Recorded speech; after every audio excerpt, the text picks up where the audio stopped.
नमस्कार दोस्तों। तो आज हम लोग ज्ञान बिंदु एकेडमी का रोशन आनंद का सर का हम लोग आज केमिस्ट्री का 100 क्वेश्चन देखने वाले हैं। तो सभी एग्जाम के लिए इम्पोर्टेंट होगा। आपको बीपीएससी का टीचर हो या तो बीपीएससी हो, एसएससी जीडी हो या रेलवे हो और एसएससी या तो कोई भी एग्जाम हो, बीएसएससी हो, उसके लिए सबसे महत्वपूर्ण होगा आपको 100 क्वेश्चन। देखते हैं पहला क्वेश्चन हम लोग का इसमें क्या है। ये रहा हम लोग का पहला क्वेश्चन कि बी कण विक्षेपित होती है। बी कण विक्षेपित कैसे होती है? तो विद्युत एवं चुंबकीय एवं विद्युतीय क्षेत्र दोनों से विभक्त हो जाता है।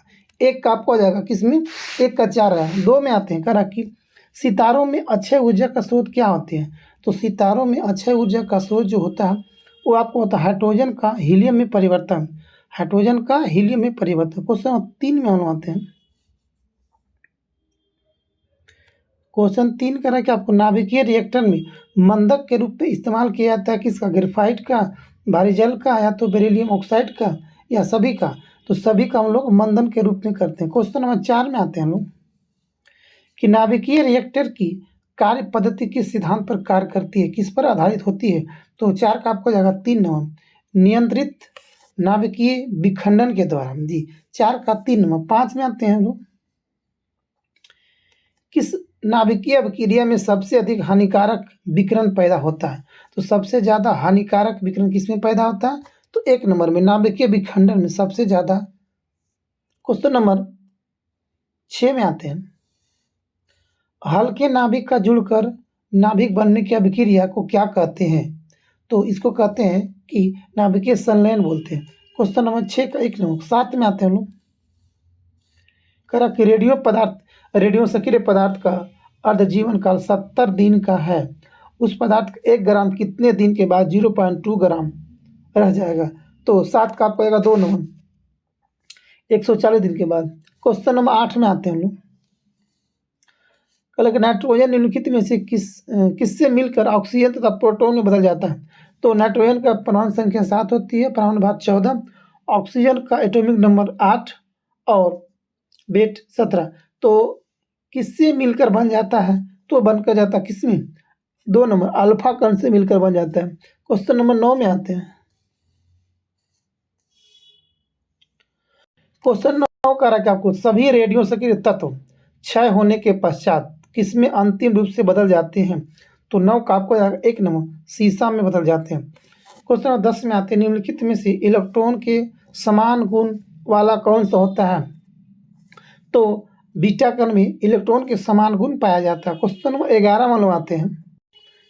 क्वेश्चन 11 कह रहा कि रेडियो सक्रियता की खोज हेतु किस वर्ष हेनरी बैकरल को मैडम क्यूरी की भागीदारी में भौतिकी का नोबेल प्रदान किया गया था? क्वेश्चन आगे देखते हैं। तो नोबेल कब दिया गया था? तो दिया था 1903 में दिया गया था। क्वेश्चन नंबर 12 में आते हैं, निम्नलिखित में से कौन एक जटिल नवन है? तो कौन जटिल नवन है? याद रखिएगा 12 का सभी जटिल नवन है। जी तीनों आपको जो होगा ये आपको जटिल लवण है। क्वेश्चन नंबर 13 में आते हैं, सामान्य लवण को बनाया जाता है किस तरह से बनाया जाते हैं? तो 13 का आपको हो जाएगा 4 नंबर, धातु का अम्ल से अभिक्रिया कराकर, धातु तथा अधातु को गर्म कर, क्षारीय ऑक्साइड का अम्लीय ऑक्साइड से अभिक्रिया कराने की, इनमें से सभी आपको हो जाएगा। ए बी सी 3 हो जाएगा। क्वेश्चन नंबर 14 कह रहा है कि आपको धातु के ऑक्साइड तनु अम्लों से अभिक्रिया कर जल तथा और क्या बनाते हैं? तो 14 का 1 नंबर, लवण बनाते हैं। 15 मालूम आते हैं, पीएच मूल्यांकन दर्शाता है। तो पीएच मूल्यांकन क्या दर्शाता है? तो ये दर्शाता है कि किसी विलयन की अम्लीयता या क्षारीय होने का प्रमाण दर्शाता है पीएच का मूल्यांकन। क्वेश्चन नंबर 16 आते हैं कि दूध का पीएच मान कितना होता है? अच्छा क्वेश्चन है कि दूध का पीएच मान कितना होता है? तो दूध का पीएच मान 6.6 होता है, 6.6 होता है। कल एंटीसीड मतलब कि प्रति अम्ल का पीएच मान निश्चित किया जाता है कितना? एंटीसीड का पीएच मान निश्चित है कितना है? तो 17 का आपको हो जाएगा 7 से अधिक होता है, निश्चित नहीं है। 7 से अधिक है पता नहीं। 18 में आते हैं हम लोग, कह रहा कि पीएच तुल्य होता है तो किसके? OH log 1/OH3 H3O plus होता है। जी पीएच तुल्य होता है। क्वेश्चन 18 19 में आते हैं, अभिक्रिया 2H2O इंटू निकलता है H3O, यानी कि OH3 OH माइनस में जल का व्यवहार, कौन सा व्यवहार कारण ये टूटता है जल? तो 19 का आपका हो जाएगा 2 नंबर कौन सा? एक दुर्बल भस्म में टूटता है। क्वेश्चन नंबर आते हैं हम लोग 20 में कि निम्नलिखित में से कौन उच्चतम मात्रा में हाइड्रोजन आयन H+ प्रदान करेगा? H+ कौन उच्चतम मात्रा में प्रदान करेगा? तो 20 का आपको हो जाएगा 4 नंबर कौन? अमाशय रस। क्वेश्चन नंबर 21 में आते हैं हम लोग।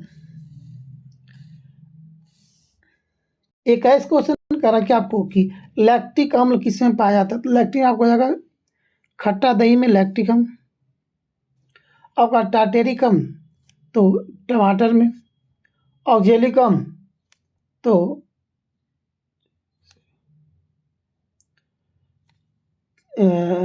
लैक्टिक अम्ल खट्टा अम्ल पाया था आपको खट्टा दही में लैक्टिक अम्ल, टार्टेरिक अम्ल आपको पाया था इमली में, ऑक्जेलिक अम्ल पाया जाएगा आपको टमाटर में, और सिट्रिक अम्ल नारंगी में पाया जाएगा आपको। तो आपको 21 का देखिएगा, 21 का आंसर आपको 4 हो जाएगा, मिला लीजिएगा। 22 में देखते हैं हम लोग। 22 का रहा क्या आपको? 22 का रहा क्या आपको?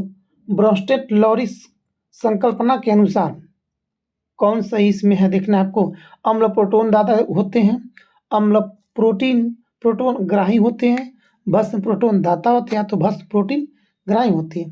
तो 22 का आपको हो जाएगा कौन सा आंसर सही हो जाएगा? 22 का 2 नंबर, 1 और 4 सही होती है। क्या होता है कि प्रोटोन को दाता होता है अम्ल, और भस्म जो होता है प्रोटोन का ग्राही होते हैं। क्वेश्चन नंबर 23 में आते हैं हम लोग। 23 कह रहा है क्या आपको कि 27 डिग्री सेल्सियस और 750 mm दाब पर किसी गैस का आयतन अगर 300 ml है, समान ताप पर जब दाब पर इस गैस का आयतन क्या होगा? तो 23 का आपका 3 नंबर 269.4 ml। क्वेश्चन नंबर 24 में आते हैं। गैसों के गति सिद्धांत का सर्वप्रथम किसने प्रतिपादित किया था?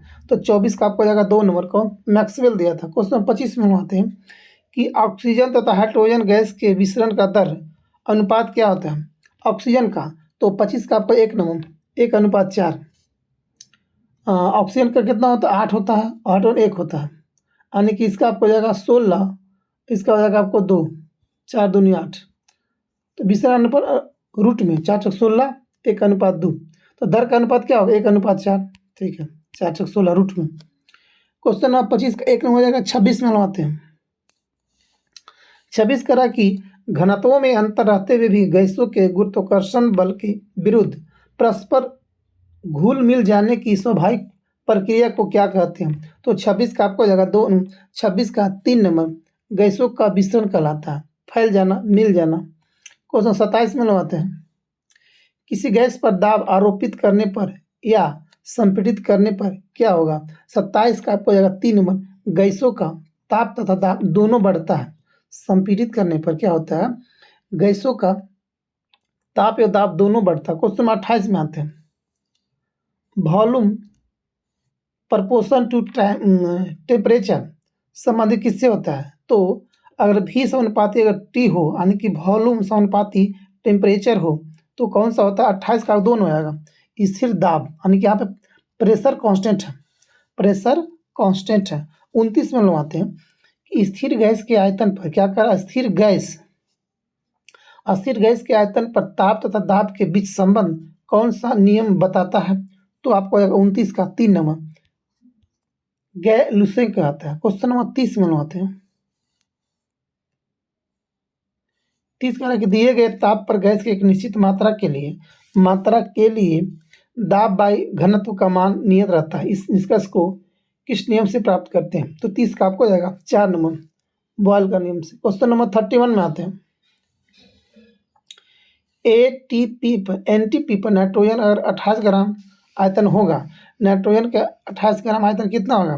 तो 22.4 लीटर। 31 का 3 नंबर जी।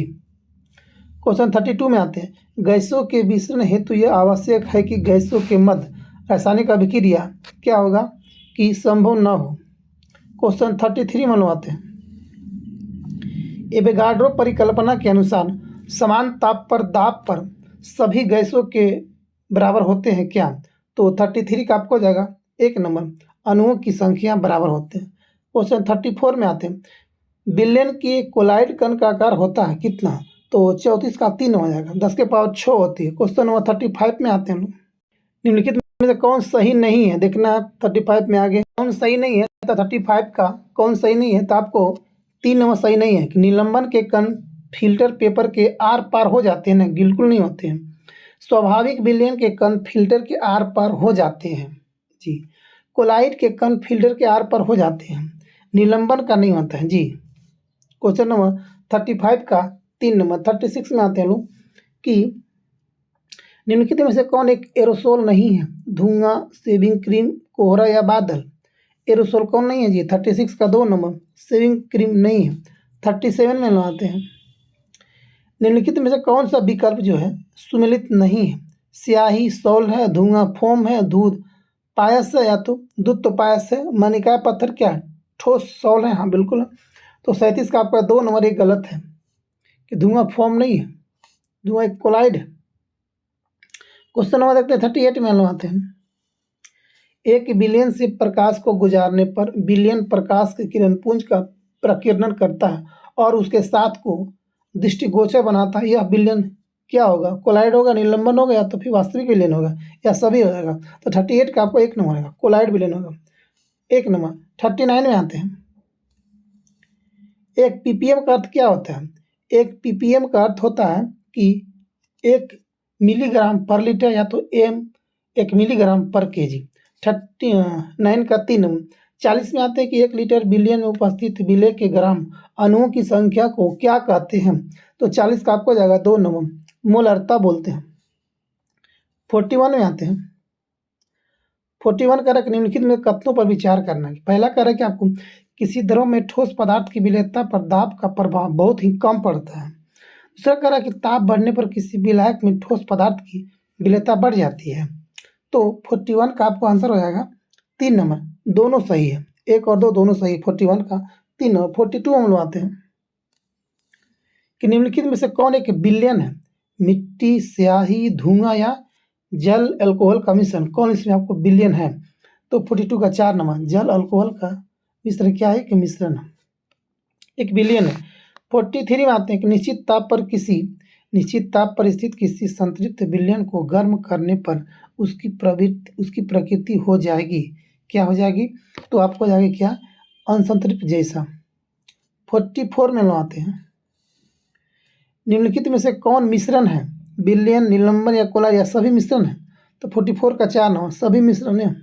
45 में आते हैं, निम्नलिखित में कौन एक आवर्त गुणधर्म नहीं है? अर्थात आवर्त सारणी में एक ओर से दूसरे ओर जाने पर यह कोई प्रवृत्ति नहीं दर्शाता। तो 45 का 3 नंबर, रेडियो एक्टिविटी। 46 में आते हैं लोग, आवर्त सारणी में ऐसे कितने तत्व हैं जिनमें प्रत्येक तत्व के नाम पर प्रतीकात्मक निरूपण एकल वर्णमाला द्वारा किया जाता है? तो 46 का आपको जाएगा 3 नंबर, 14 है। 47 में आते हैं कि अधातु को किस ब्लॉक के अंतर्गत रखा गया है? अधातु को किस ब्लॉक के अंतर्गत रखा गया? तो पी ब्लॉक के अंदर रखा गया। ब्लॉक कितना होता है? पी एस होता है, पी होता है, डी होता है, एफ होता है, यानी 4 ब्लॉक होता है, S P D F 4 block होता है। क्वेश्चन नंबर 48 में आते हैं लोग, 48 कह रहा है कि आवर्त सारणी में किसी आवर्त में बाएं से दाएं जाने पर तत्वों को आयनन ऊर्जा का मान क्या होता है? बढ़ेगा या घटेगा, या तो नो चेंज होगा। तो 48 का आपको हो रहा है 2 नंबर, बढ़ेगा। लेफ्ट टू राइट जाने पर, यानी लेफ्ट से राइट जाने पर आयनन ऊर्जा का मान बढ़ता है। अगला क्वेश्चन देखते हैं 49 में, निम्नलिखित में से कौन सा तत्व मैग्नीशियम के समान रासायनिक अभिक्रिया दर्शाता है? कौन सा? तो 50 का आपको जाएगा 3, बेरिलियम। क्वेश्चन 50 में आते हैं, निम्नलिखित में से कौन सा विकल्प सही सुमेलित नहीं है? तो 50 का आपको 3 नंबर। वर्ग 1 में तो क्षारीय धातु है, बिल्कुल सही बात है। वर्ग 2 में क्षारीय धातु है। वर्ग 3 में चालकोल नहीं है। वर्ग 4 में संक्रमण तत्व है। क्वेश्चन नंबर 3 गलत है, 50 का 3 ऑप्शन गलत है। क्वेश्चन नंबर 51 में आते हैं, करण आवर्त सारणी के संबंध में निम्न में से कौन सा कथन आपको असत्य यानी कौन सा गलत है? तो 51 का आपको जगह 4 नंबर गलत है। सही देखते कौन कौन है कि एक वर्ग के सभी तत्वों के बाह्य इलेक्ट्रॉनिक विन्यास में एकरूपता पाया जाता है। हाँ, सही बात है। एक वर्ग के सभी तत्वों को बाह्यतम कक्षा का इलेक्ट्रॉन एक समान होता है। दूसरा कह रहा है आपको, एक वर्ग में स्थित सभी तत्वों के परमाणु में संयोजी इलेक्ट्रॉनों की संख्या समान होती है। बिल्कुल सही बात है। किसी वर्ग के सभी तत्वों का संयोजकता समान होती है। बिल्कुल सही बात है। 51 का 4 नंबर 52 में आते हैं हम लोग। रूसी रासायनिक कौन था जिसने बताया कि तत्वों के गुणधर्म उनके परमाणु द्रव्यमानों के अवत फलन होते हैं? कौन कहा था? तो आपको हो जाएगा मेनली बोला था आपको। 53 में आते हैं कि मेनलिव के आवत नियम के कुछ तत्वों के अस्तित्व की भविष्यवाणी की थी, जो बाद में यह सही साबित हुआ। निम्नलिखित में से वह तत्व कौन था? तो 53 का आपको हो जाएगा कौन? 4 नंबर सभी था, स्कैंडियम, गैलियम और जर्मेनियम। क्वेश्चन नंबर 54 में हम आते हैं। आवर्त सारणी के ऊर्ध्वाधर स्तंभ यानी कि वर्टिकल कॉलम को क्या कहते हैं? आवर्त सारणी के उदग्र को क्या कहते हैं? तो उदग्र को हम लोग क्या बोलते हैं? वर्ग बोलते हैं। और जो नीचे आता है उसको क्या बोलते हैं? आवर्त बोलते हैं। क्वेश्चन नंबर 55 में आते हैं कि तत्वों के वर्गीकरण हेतु त्रिक नियम किसने दिया था? तो कौन दिया था त्रिक नियम? न्यूलैंड दिया था। 55 का आपको जाएगा। त्रिक नियम दिया था डुब्रेनर, थोड़ी त्रिक नियम कौन दिया था? डुब्रेनर दिया था। 56 में आते हैं हम लोग। प्रकाशिक, क्या कह रहा है आपको? प्रकाशिक कांच बनाने के लिए निम्नलिखित में से किस प्रकार का कांच प्रयोग किया जाता है? तो पॉरेक्स का। 56 का आपको जाएगा कौन सा? फ्लिंट कांच का प्रयोग करते हैं हम लोग। 56 का 4 नंबर। 57 में आते हैं। 57 कह रहा है आपको कि सीमेंट बनाने के लिए किसके मिश्रण को खूब तप्त किया जाता है? 57 का 2 नंबर चूना, पत्थर और मृत्तिका यानी चिकनी मिट्टी को खूब तप्त किया था। 58 में आते हैं कि सीमेंट के संगठन में सर्वाधिक मात्रा में कौन सा उपस्थित होती है? तो 58 का सबसे ज़्यादा होता है कैल्शियम ऑक्साइड। क्वेश्चन नंबर 59 में आते हैं। 59 कह रहा है कि आपको कि कौन सा कथन आपको सही हो जाएगा, इसमें कौन सही है? तो 59 का आपको हो जाएगा 3 नंबर कि लोहे में जंग लगने के लिए ऑक्सीजन और जलवाष्प की एक साथ उपस्थिति आवश्यक है। और लोहा में जंग लगने से उसका लोहा का भार क्या होता है? बढ़ जाता है। लोहा का परमाणु संख्या कितनी होता है जी? तो आयरन का परमाणु संख्या होता है आपको 26 होता है। लोहा का यानी संकेत होता है Fe और परमाणु संख्या कितना होता है? 26 होता है। क्वेश्चन नंबर 60 में आते हैं। स्टील को कठोरता प्रदान करने के लिए क्या उसमें मिलाया जाता है? तो 60 का आपको हो जाएगा क्या मिलाते हैं हम लोग उसमें? आते हैं जी मैग्नीज मिलाते हैं। 60 का इसका आंसर हो जाएगा क्रोमियम, क्योंकि स्टील में कठोरता प्रदान करने के लिए इसमें लोग क्रोमियम मिलाते हैं जी, क्रोमियम मिलाते हैं। क्वेश्चन नंबर 61 में आते हैं। निम्नलिखित में से कौन सा कथन आपको विचार कीजिए कि इस्पात में कार्बन का अंश ढलुआ हलवा लोहा एवं पिटवा लोहा की मध्य होता है। इस्पात में कार्बन की मात्रा 0.1 से लेकर 0.15 तक होता है। बिल्कुल 2 तो सही है। 61 का आपको 3 दोनों सही है।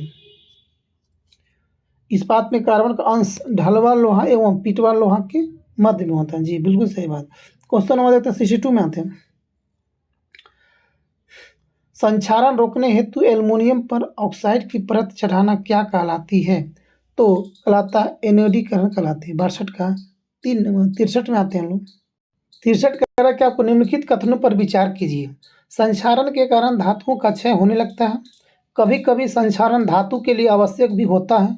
तो 63 का आपको हो जाएगा 3 नंबर जी, बिल्कुल 1 और 2 दोनों सही है। क्वेश्चन नंबर 64 कह रहा है कि आपको निम्नलिखित में से किस तत्व में कमरे के तापमान पर अद्वितीय चुंबकीय गुण पाया जाता है? तो 64 का आपको हो जाएगा कौन? 4 नंबर रूथेनियम। 65 में आते हैं लोग। 65 कह रहा है कि आपको कि निम्नलिखित कथन पर विचार कीजिए। कह रहा है कि प्राकृतिक यूरेनियम 235 की सांद्रता 0.7% होती है। अगला कह रहा है कि संवर्धित यूरेनियम 235 की मात्रा 2 से 7% होती है। तो 65 का आपको हो जाएगा 3 नंबर, दोनों सही है। क्वेश्चन नंबर 66 में आते हैं। औषधियों में मकर ध्वज के रूप में प्रयुक्त होने वाले रसायन का रासायनिक सूत्र क्या होता है? तो आपको यह कौन सा? हीलियम HGS बोलते हैं। क्वेश्चन नंबर 67 का रखा आपको कि हीलियम का मुख्य स्रोत क्या होता है? वायु, मोनाजाइट, रेडियम, जल। तो हीलियम का मुख्य स्रोत कहाँ से होता है? 67 का 3 नंबर रेडियम से होता है। क्वेश्चन नंबर 68 में आते हैं, किन कारणों से यह कहा जाता है कि chemistry of the noble gases in the chemistry of the noble gases in the chemistry of xenon.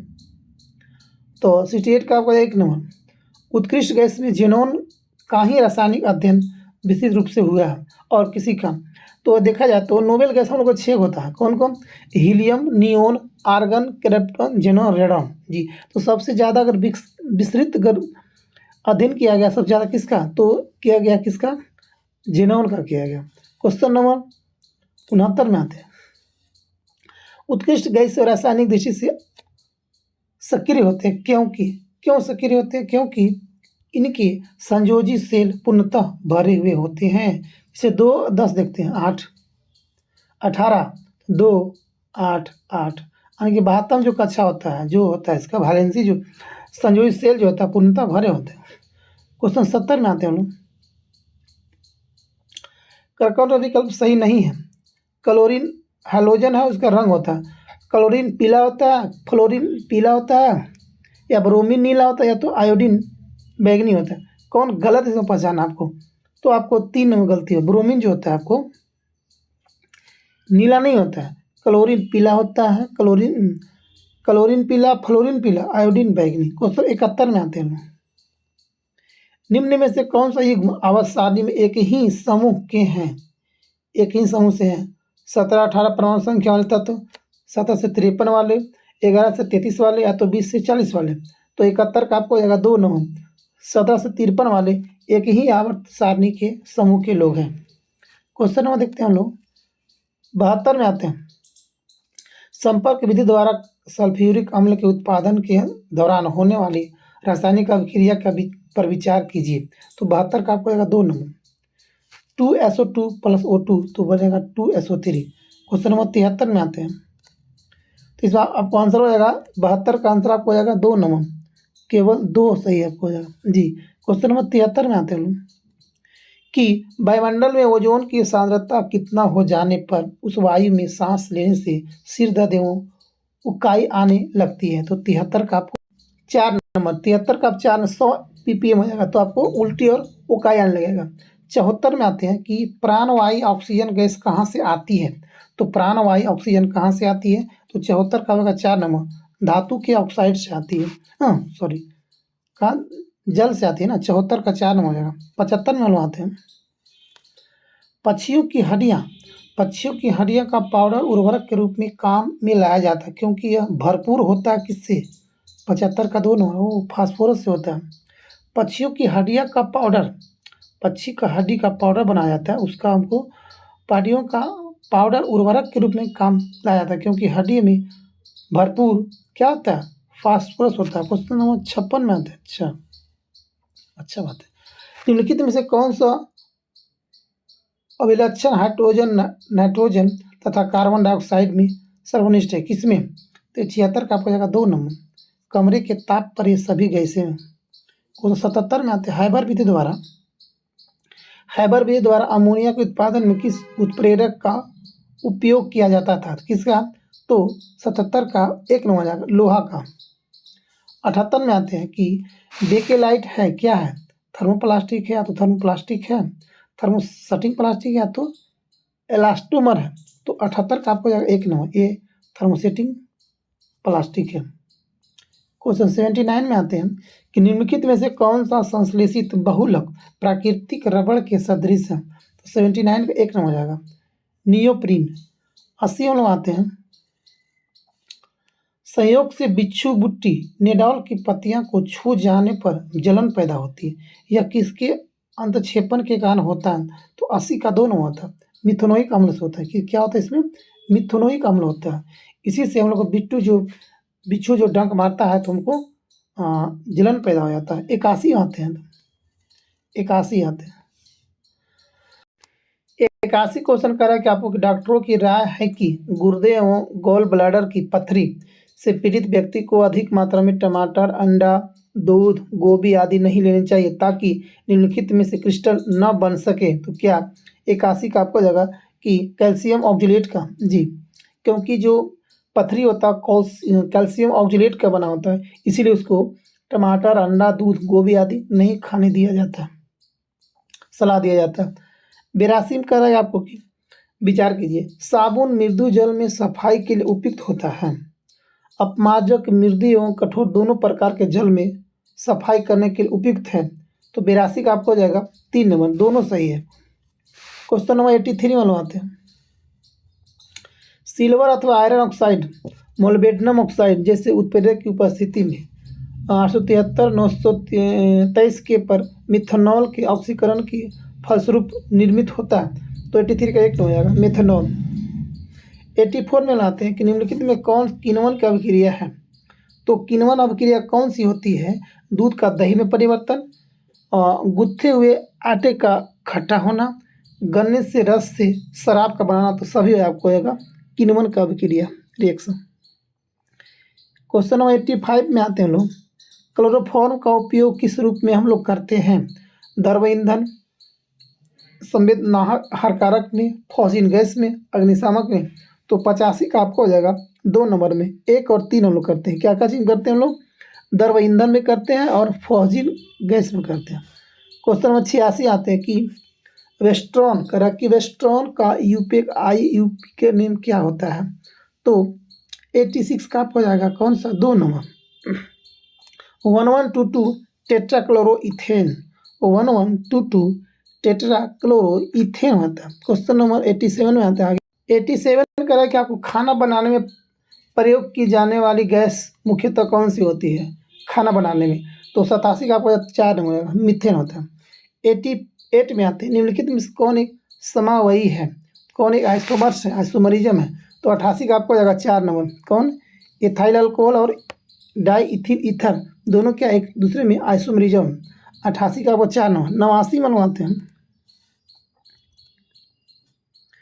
इसमें कौन सुमेलित नहीं है? तो करा इसलिए इधर आपको हो जाएगा नॉर्मल नेम यानी साधारण नाम, इधर आपको हो जाएगा यूपेक नेम। तो 89 का आपको देखिएगा कि कौन एक सही नहीं है। एसिटिलीन का इथिन नहीं बोलते, इथिलीन बोलते हैं हम लोग। एसिटिलीन को क्या बोलते हैं? इथाइन बोलते हैं। फॉर्मल्डिहाइड को मिथेनॉल बोलते हैं, एसीटोन को प्रोपेनॉन बोलते हैं और फॉर्मिक अम्ल को मेथोनिक अम्ल बोलते हैं। तो 1 नंबर 89 का 1 नंबर। 90 में आते हैं। क्वेश्चन 90 में आते हैं कि निम्नलिखित में से कौन सा विकल्प सही सम्मिलित नहीं है? आपको एक साइड हो गया कार्बनिक यौगिक, एक साइड हो गया क्रियाशील मूलक। तो अल्कोहल का तो OH सही है, ये आपको सही हो जाएगा। अल्कोहल का OH सही है। ईथर का आपको 2 गलत है। ईथर का COO होता है शायद, जी। एल्डिहाइड का CHO सही बात है। कीटोन का CO होता है, बिल्कुल सही। तो COO होता है आपको ईथर का। क्वेश्चन नंबर 1 आपको गलती हो जाएगा 90 का 2 नंबर। 90 का 2 नंबर। 91 में आते हैं।